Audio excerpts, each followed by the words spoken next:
અ, પોરબંદર તાલુકામાંથી જે 151 national highway 151 કે પસાર થવાનો છે, જે એનું અત્યારે એક્સપાન્શન અને વિસ્તૃતિકરણ માટેનું જે કામગીરી ચાલુ થઈ છે એ બાબતે સંપાદનની કામગીરી ચાલુ છે. અત્યારે પ્રાથમિક જાહેરનામું પૂર્ણ થયેલ છે અને આખરી જાહેરનામું પણ એનું બહાર પડી ગયેલ છે. એ મુજબ અત્યારે ખેડૂતો દ્વારા પોરબંદર તાલુકાના કુલ 7 ગામના ખેડૂતોની જમીન છે એમાં સંપાદન થનાર છે.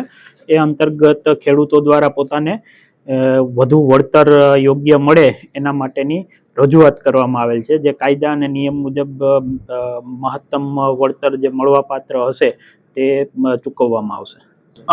આ પોરબંદરથી કાલાવડનો રસ્તો જે છે એમાં પોરબંદરના તાલુકાની અંદર વાત કરીએ તો કુલ 7 ગામ આવે છે, કોલીખડાથી લઈ અને નાગકા સુધી. એમાં પાંડાવદર, કોલીખડા, પાંડાવદર, બખરલા, નાગકા, બાવળવાવ, ગોઢાણા એટલા ગામની જમીન છે એ સંપાદન થનાર છે.